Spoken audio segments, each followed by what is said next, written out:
400 ते 500 झाडं तोडणार आहेत. ओम नर्सरी उमरखेड पूर्ण बदलणार आहे. इथे होणार आहे उमरखेडचे रेल्वे स्टेशन. व्हिडिओमध्ये तुम्हाला जेवढे झाडं दिसतील किंवा आता पूर्ण दिसणार आहेत, जेवढे मोठे मोठे झाडं आहेत ते सगळे काही तोडणार आहेत. हे सगळे 20 ते 25 वर्षाचे झाडं आहेत.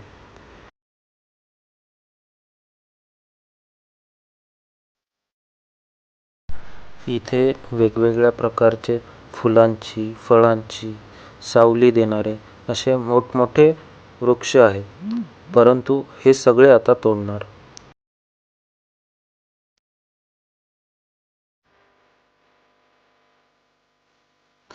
ही नर्सरी फक्त बिझनेस नव्हती, तर आमचे एक आयुष्य होते. उन्हात पावसात दिवस रात्र मेहनत करून ही झाडे मोठी केली. माझ्या बाबांनी 20 वर्षापूर्वी हे सगळे झाडे लावली, त्याला लहानाचे मोठे केले, लहान लेकरासारखे वाढवले. आता हे त्यांच्या पुढे सगळी झाडं तोडणार. त्यांना कसं वाटत असेल? प्रत्येक झाडांशी एक भावना जोडली गेलेली आहे, कारण त्यांनी त्यांना मुलासारखे वाढवलेले आहे.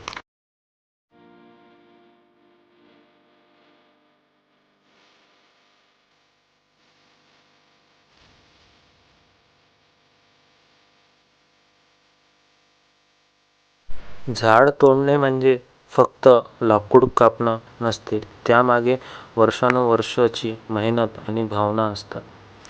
इथे आता उमरखेडचे रेल्वे स्टेशन होणार, डेव्हलपमेंट होईल, लोकांचा फायदा पण होईल, पण इतके वर्षांची जपलेली झाडं एका क्षणात संपणार.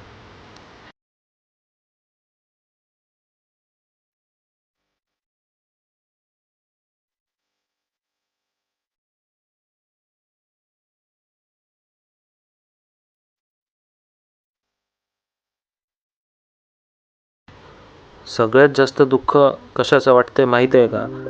पैसे पुन्हा कमवता येतात, पण 20 ते 25 वर्षाची वाढवलेली झाडं परत आणता येत नाहीत.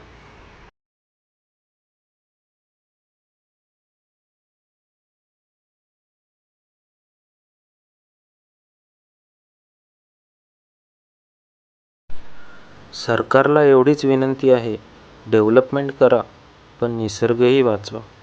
कारण झाड फक्त ऑक्सिजन देत नाहीत, तर ते आयुष्य देतात.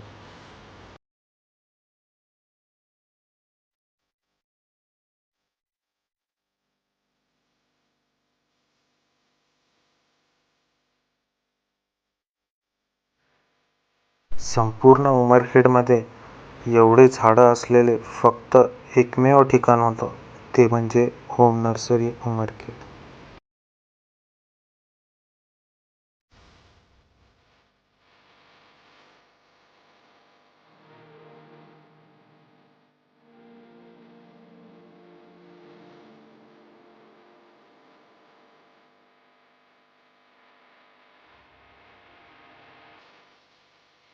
अशी एक विहीर की जिला बारमाही वर्षानुवर्ष कधीच पाणी संपलं नाही. फुल एनी टाईम पाणी. आज त्याच विहिरीत ते दगडं टाकणार आणि बुजवून टाकणार.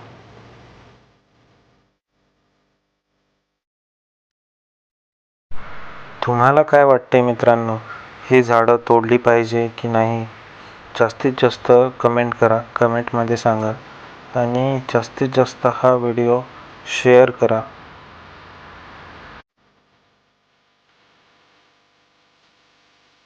तुमचा एक शेअर खूप काही बदलू शकते. आणि ओम नर्सरीला तुम्ही अवश्य व्हिजिट करा आणि हे सगळं काही बघू शकता. धन्यवाद.